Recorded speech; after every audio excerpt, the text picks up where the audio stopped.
Tonight, we will journey together through the whole of the old Norse world, slowly and gently, from the very first stirring of creation to the quiet rebirth at the end of all things. This is a long and winding tale, and you do not need to follow every thread of it. Let it move over you like a slow river moves over smooth stones, and let your body grow heavier and your breathing slower with every passing word. There is nowhere you need to be tonight, and nothing you need to remember. And if you find some comfort in these long, quiet journeys, you are warmly welcome to follow along or to subscribe, and to leave a gentle like before you drift away, so that these stories can keep finding the people who need them night after night. There is no rush in it, and nothing is asked of you now but to rest. So settle in, and let us begin at the very beginning, in the vast and patient dark, long before the earth or the sky had learned their names. In the beginning, the old stories say, there was no earth and no sea, no sky above and no grass below. There was only Ginnungagap, a great and yawning emptiness, silent and endless and still. To the north of this emptiness lay Niflheim, a realm of ice and mist and slow, drifting cold. And to the south lay Muspelheim, a realm of fire and warmth and soft, glowing light. For a long age, these two realms simply were patient and unmoving, one of frost and one of flame, with the vast, quiet gap stretched gently between them. And then, so slowly it could barely be seen, the warm breath of the south began to drift across the emptiness, and where it touched the ice of the north, the frost began to soften and to melt and to stir. From those first slow drops of melting ice, life quietly took shape. A great and sleeping giant was formed, called Ymir, vast beyond all imagining, and beside him rose a gentle cow named Audhumla, whose rivers of milk fed the sleeping giant as he dreamed. There was no violence in this beginning, only a slow and patient stirring, the way warmth stirs a frozen field toward spring. As the cow Audhumla licked at the salty ice for her food, she slowly uncovered another being hidden within it, and over 3 long, quiet days, a figure emerged, the first of the gods. In time, from this line came 3 brothers, and the eldest of them was named Odin. The brothers looked upon the vast, sleeping form of Ymir, and upon the empty gap all around, and they understood that from this quiet beginning, a whole world could gently be made. And so, without cruelty, the way a sculptor frees a shape already waiting in the stone, they set about shaping the world from the great giant's sleeping body. His flesh, they say, became the soft, dark soil, and his still blood became the seas and the winding rivers. His great bones rose up to become the mountains, and his teeth became the stones and the scattered gravel. His vast skull they lifted high overhead to become the dome of the sky, and they set a dwarf at each of its 4 corners to hold it gently in place. And from the sparks that drifted up out of Muspelheim, they set the stars, and the wandering moon, and the slow and steady sun. So the world was made, quietly and completely, from ice and fire and patience, and it lay there new and gleaming, waiting for the first footsteps to fall upon it. When the world was shaped, it was still empty and quiet, and so the 3 brothers walked along a new and lonely shore, where they came upon two fallen trees resting side by side, worn smooth by the tides. One was an ash, and one was an elm. Something in the pair of them moved the brothers deeply, and they knelt down beside them. Odin breathed into them the gift of life and spirit, and his brothers gave them motion and warmth and the quiet gift of the senses. And so the trees rose up as the first man and the first woman, Ask and Embla, and from these two, gently made from driftwood and breath, all of humankind would slowly come. And with that, the long work of creation was gently done. Now let us turn slowly to the great tree that held the whole of this new world together. The Norse imagined an immense ash tree named Yggdrasil, so vast that its branches reached above the sky, and its roots sank deeper than the deepest sea. It did not grow the way trees grow in gardens or forests. It grew the way time grows, slow and patient, cradling the whole of everything within its frame. If you could have stood beside it, you would have felt very small and very safe, the way a child feels standing at the edge of the sea. Within the branches and roots of Yggdrasil, the old stories say, hung 9 separate worlds, like 9 lanterns hung upon a single quiet tree. At the very top, cradled among the highest branches, lay Asgard, the shining home of the gods, its halls roofed in gold. A little below it lay the soft-lit meadows of the light elves. In the middle of the tree, held level with the trunk, lay Midgard, the world of humans, encircled by a vast and endless sea. And below the roots lay the darker, quieter worlds of mist and of fire, and one final world, colder than the rest, where those who had lived long, ordinary lives went to rest at last. 3 great roots held the tree, and beneath each root lay a well of deep and ancient water.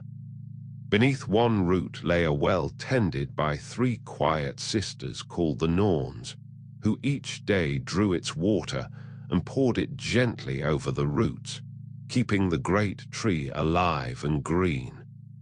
They were the keepers of fate itself, patient and unhurried, tending the tree the way you might tend to something precious late at night, when everyone else has gone to sleep. And along the tree there moved its many quiet creatures, an eagle high in the branches, a squirrel running up and down its trunk, and deer that grazed softly among its leaves, all of them living out their small lives upon the great and patient tree. And at the very center of it all sat Asgard, the home of the gods, ringed by a high wall and reached only by a trembling bridge of many colors, the Bifrost, which arched from the world of the gods down to the world of humankind. It was watched over, always, by a quiet and faithful guardian named Heimdall, who could see to the ends of the world and hear the grass as it grew. He stood at the edge of the rainbow bridge through all the long years, patient and watchful, so that the others might rest easy. And so the world was whole. The great tree, the 9 worlds, the shining halls, and the quiet bridge of light, all turning slowly together through the long, calm days. Of all the gods of Asgard, it was Odin, the eldest of the 3 brothers, who was honored above the rest, called the Allfather, keeper of wisdom. And yet, for all his power, Odin was never content simply to know what he already knew. Something in him always reached further, the way a candle's light always reaches a little past where you expect it to stop.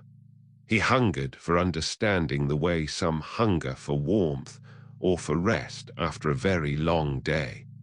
Above all, he wished to understand fate itself, to see the hidden threads that tied every choice to every consequence. And so Odin would often leave the golden halls of Asgard behind, wrapping himself in a plain traveller's cloak and pulling a wide-brimmed hat low over his face, and set out alone across the 9 worlds, appearing to all who met him as nothing more than a quiet, one-eyed wanderer. He walked through freezing mountain passes and across sleeping villages, listening far more than he spoke, gathering fragments of wisdom the way a careful person gathers fallen leaves, one at a time, unhurried. And it was during these long, quiet wanderings that he first heard of a certain hidden well, whose waters held all the wisdom of the world. The well was called Mimir's well, and it lay in cool shadow beneath one of Yggdrasil's great roots, guarded by an ancient and watchful being. When Odin found it at last and asked to drink, its keeper told him quietly that such wisdom was never given freely. The price would be one of Odin's own eyes. Most would have turned away at such a cost, but Odin stood at the water's edge for a long, long while, watching his own reflection ripple on the dark surface, and understood that some kinds of seeing must be given up, so that a deeper kind of seeing may be gained. And so, without a word, he paid the price the well required, and lowered his face and drank. Yet even this was not enough for Odin, for there was another kind of knowledge he still lacked. The secret of the runes, ancient symbols that held not just meaning, but a quiet power woven into the fabric of the world. To learn them, Odin understood, he would have to make a great and solitary sacrifice. He pierced himself with his own spear and hung upon the windswept branches of Yggdrasil itself, for 9 long days and 9 long nights, without food, without water, and without any help at all, swaying gently over the silent depths below. For 9 days he hung there, growing weaker in body, even as something quiet and patient within him grew slowly stronger. And on the 9th night, as the wind moved softly through the endless branches, Odin looked down into the darkness beneath him, and there, faint at first and then clearer, he saw the runes rising up to meet him. He reached down, though his arms had grown heavy and slow, and gathered them to himself, one by one, drawing them up out of the deep and into his understanding. And in that moment, exhausted beyond anything a mortal could survive, he finally understood the hidden pattern that connects all things. He was lowered gently from the tree, and something in him had settled, the way a long-held breath finally settles once it is slowly released. From that day on, Odin carried the runes with him always, and to help him watch over the 9 worlds, he kept 2 ravens by his side, named Hugin and Munin, which meant thought and memory.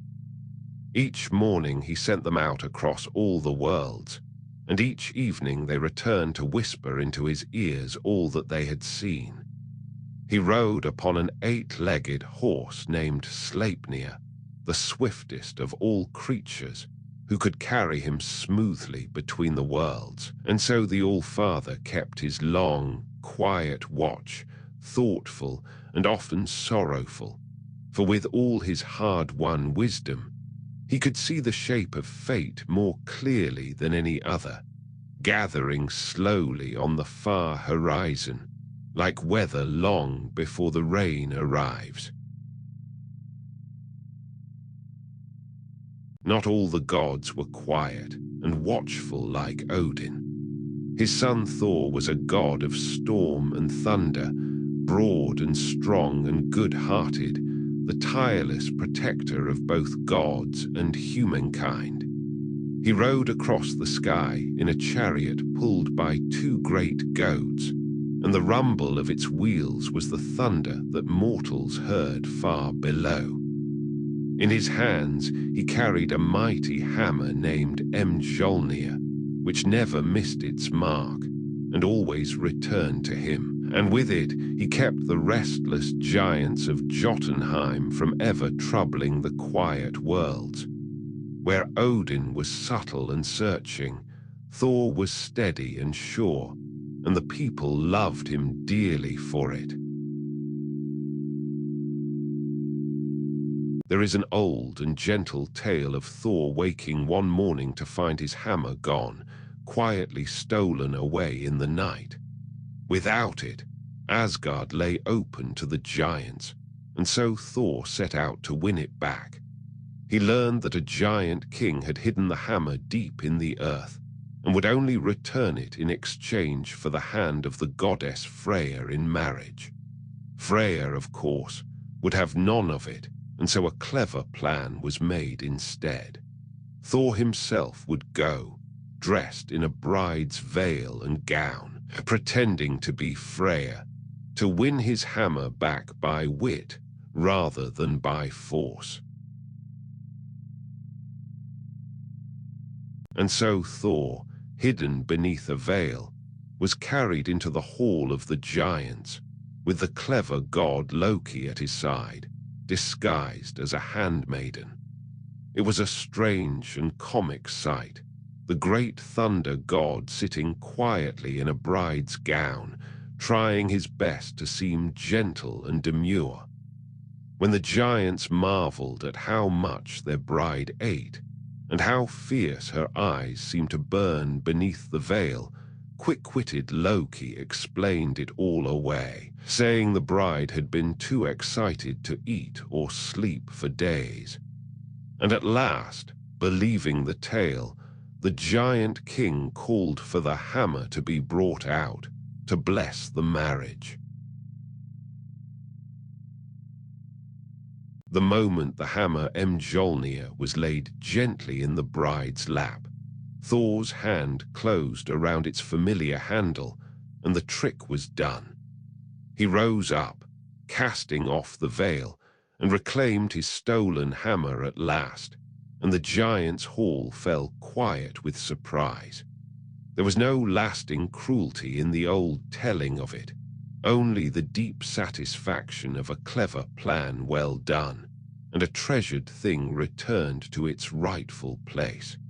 And Thor rode home again beneath the wide sky, his hammer once more in his hands, and Asgard rested easy that night, safe once more beneath the watchful stars.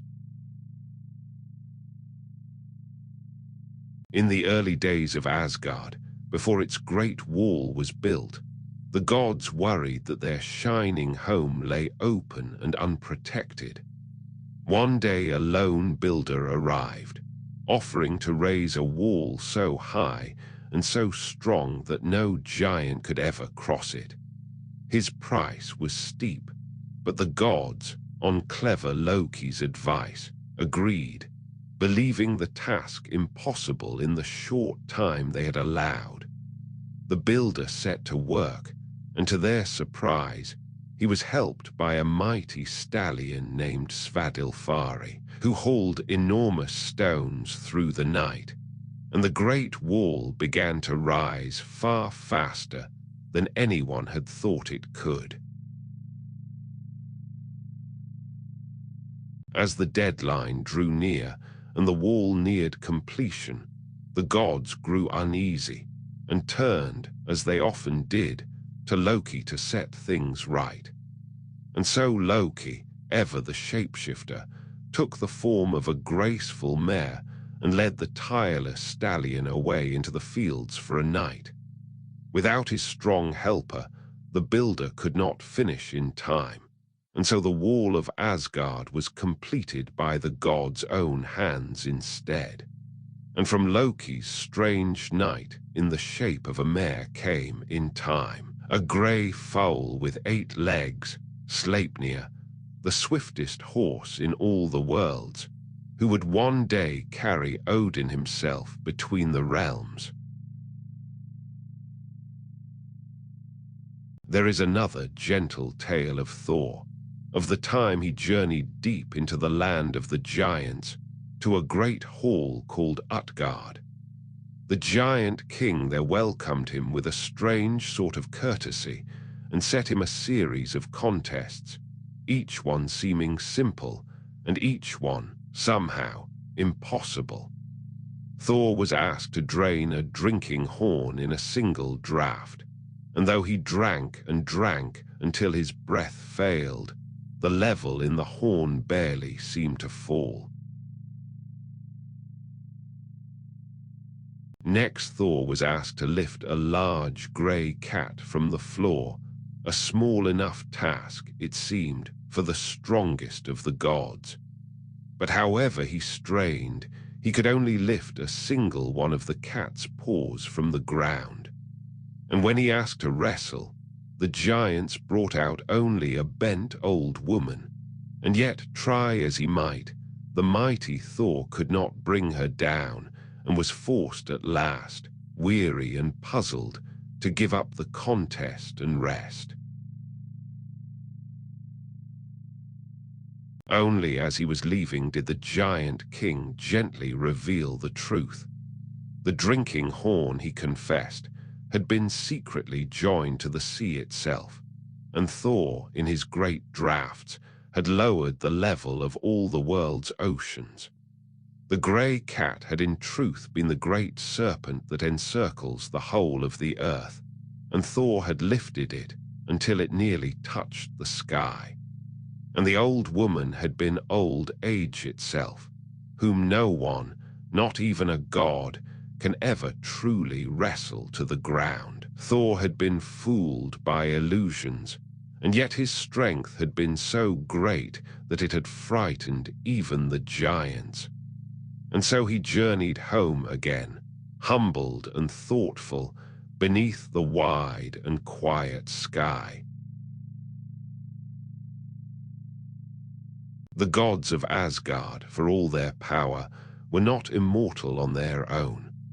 Their long youth was a gift, kept fresh by the golden apples of a gentle goddess named Idun, who tended them in a quiet orchard. Each day she gave the gods an apple to eat, and so their strength and their youth remained, season after season, unfading. Idun and her apples were among the quietest and most precious things in all of Asgard, easy to overlook, and yet holding the whole of the gods' long lives gently in their keeping. It happened once that Idun and her apples were carried away from Asgard through one of Loki's careless bargains, and slowly, quietly, the gods began to feel the years settle upon them. Their hair grew grey, their steps grew slow, and a soft weariness crept into the shining halls. And so it fell to Loki, who had caused the trouble, to make it right. Borrowing a cloak of falcon feathers, he flew far across the worlds, found Idun, and turning her small enough to carry, brought her gently home again. The apples were shared once more, and the long, calm youth of the gods returned, like spring returning quietly to a tired land. The Norse told, too, of the origin of poetry itself, which they imagined as a rare and precious mead, brewed long ago from honey and wisdom, so that anyone who drank of it would be gifted with the power of beautiful words. For a long age, this mead lay hidden deep within a mountain, guarded closely, until Odin, ever seeking, set out quietly to win it. Through patience and cleverness, and no small amount of disguise, he made his way to the hidden chamber where the mead was kept. There, over 3 long, quiet nights, Odin drank the precious mead, and then, taking the shape of an eagle, he flew swiftly home to Asgard, carrying the gift of poetry within him. And from that day, it was said, the gift of beautiful words came from Odin, shared out gently among those he favored, a few drops at a time. And so the very words of this story, and of every story told softly in the dark, were imagined by the Norse to have come, long ago, from that hidden mountain, and from a patient god who thought them worth the seeking. Among the gods there moved another figure, harder to name than the rest, and his name was Loki. He was not quite a god and not quite a giant, but something in between, a shapeshifter, a trickster, quick of tongue and quicker of mind. Sometimes his cleverness helped the gods, and sometimes it brought them trouble, and often it did both at once. It was Loki, in the shape of a mare, who had once led away the horse of a giant builder, and from that strange tale came Sleipnir, the 8-legged horse that Odin himself would come to ride. He was a restless thread woven through the calm cloth of Asgard, never quite still. It was Loki, too, who was behind the gods' greatest treasures. One day, for mischief, he cut off the golden hair of Thor's wife, Sif, as she slept. To make amends, he traveled deep below the earth, to the halls of the dwarves, the finest craftsmen in all the 9 worlds. There, in the warm glow of their forges, he coaxed them into making wonders.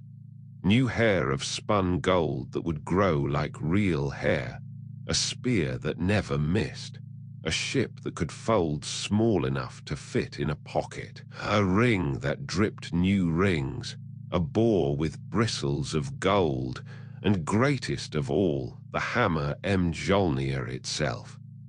And so, from a bit of mischief, came the gods' most treasured gifts. But of all the tales the Norse told, none was more tender or more sorrowful than the tale of Baldr. Baldr was the most beloved of all the gods, the son of Odin, gentle and radiant and kind, so full of light that it was said he seemed to glow softly wherever he walked. Everyone who knew him loved him, and Asgard was brighter and warmer for his presence. But Baldr began to be troubled by dark dreams, dreams that whispered of his own death, and a quiet fear settled over the gods who loved him so. To keep him safe, Baldr's mother, the goddess Frigg, traveled across all the 9 worlds and asked every single thing, every fire and every flood, every stone and every tree, every sickness and every beast, to swear a solemn promise never to harm her son. And one by one, all things gladly swore it, for they loved Baldr too. When she was done, it seemed that Baldr could not be harmed by anything at all, and the gods made a joyful game of it, gently throwing stones and darts at him, only to watch them all turn away, unwilling to touch him. And for a time, Asgard was filled with laughter, and Baldr stood safe and glowing in the middle of it all. But Frigg, in all her long travels, had passed over one small and harmless-seeming thing, a slender sprig of mistletoe, so young and so soft that she had not thought to ask it for its promise. And it happened, in the old telling, that this one small thing found its way into the game, and so the one thing in all the worlds that had never sworn to spare him was the very thing that reached him. And gentle Baldr fell. A great and terrible quiet settled over Asgard, deeper than any that had come before. For the brightest light among the gods had gone out, and even the immortal gods now understood grief. The gods would not give him up so easily, and a messenger was sent riding down into the cold realm of the dead to beg for Baldr's return. The quiet queen of that realm made a gentle bargain. If every single thing in all the worlds, living and dead, would weep for Baldr, then he would be allowed to return to the light. And so the gods sent word to all creation, and all things wept, the stones and the trees, the beasts and the metals, all of them shedding tears for the beloved god, the way the world still weeps with dew each cold morning. It seemed that Baldr might yet come home. But there was one who would not weep, a single giantess sitting alone in a dark cave, who refused to shed even one tear, and because of that one dry heart, Baldr had to remain in the realm of the dead, at least until the world itself was made anew.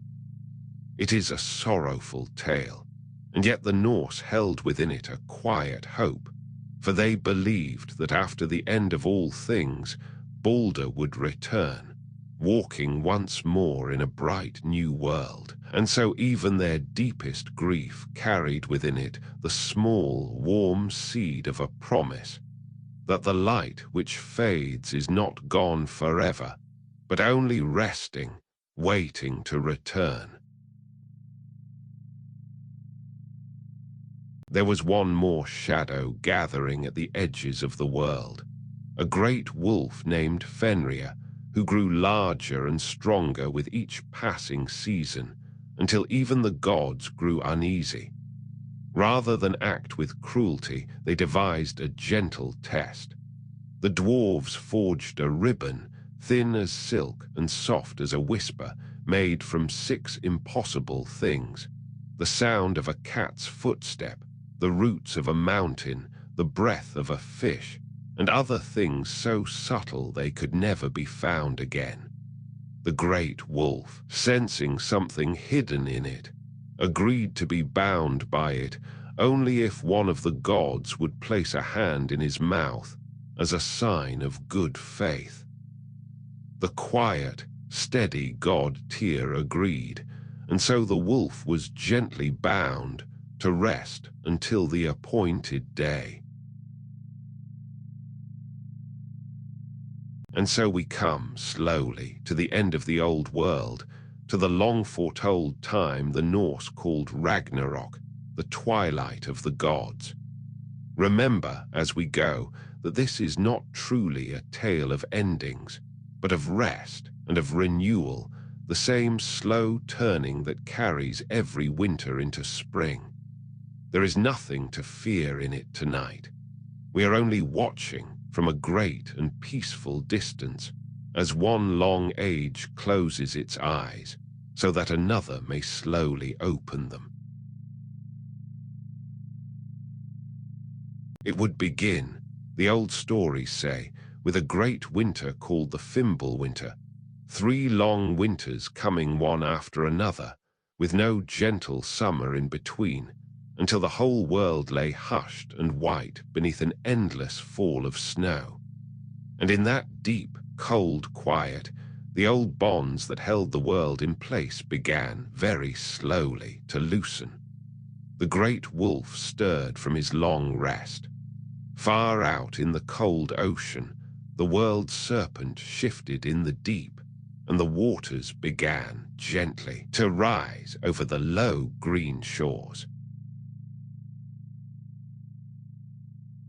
Then, from the fiery realm of the south, came a warm and distant glow, as the ancient guardian of the flames rode forth with a sword that shone like the setting sun, and the sky itself seemed to open with light. Fire and ice, the two forces from which the world had first been made, were coming together once more at its ending, just as they had come together at its beginning. Upon a wide and level plain, all the great powers of the world gathered together for the very last time. The gods and the fallen warriors of Valhalla, and against them the giants and the great creatures of the deep and the dark. The gods did not weep, the old stories say, nor did they flee. They met their fate the way the sun meets the horizon at dusk, steadily and without fear. Odin and the great wolf, Thor and the world's serpent, the fire and the fading light, all of it moved through its long-appointed turning, until at last a great and final stillness settled over everything. And then, gently, the tired old world sank down beneath the wide, dark sea. The flames sank low and went out. The waters rose and grew calm. And where there had been such a long and gathering storm, there was now only smooth, dark water, stretching quiet and unbroken beneath a soft and silent sky. But this was not the end, for the Norse did not believe the world simply stopped. They believed it was reborn. After the long stillness, the waters slowly parted, and the earth rose once more from the sea, fresh and green and new, washed clean and gleaming in a soft new light. Where there had been ash, now there were meadows. Grain grew again in fields no one had sown. A few of the gods survived, the young and the gentle ones, and they walked out into the green morning. And there, among them, walking once more in the light of the new world, was Baldr, the beloved god, returned at last from the land of the dead, exactly as the old hope had promised. And two people, the old story says, had sheltered safely through it all, hidden away in a quiet wood, sleeping softly while the great world turned. When they woke at last, they stepped out into the fresh green morning, and from them, in time, all of life would begin again. A new sun, daughter of the old, rose gently into a clean and cloudless sky, and cast her soft light over the green and gleaming earth. And so the great circle closed and quietly opened again, the way night closes each day, only to open it fresh at dawn. And so our long journey through the old Norse world comes gently to its close. We have watched the world take shape from ice and fire, walked among the roots of the great tree, followed the Allfather in his search for wisdom, and seen the whole long turning of the ages, from the first stirring of life to the quiet green dawn of the world made new. There is nothing more you need to remember tonight, and nowhere else you need to be. The world has been made, and unmade, and made again, all while you rested here, safe and warm. So let your breathing settle now, slow and soft and even, and let yourself drift, calm and unafraid, down into the deep and gentle rest from which all new mornings in time are born. Sleep now. The great tree is watching over you, as it always has, and as it always will.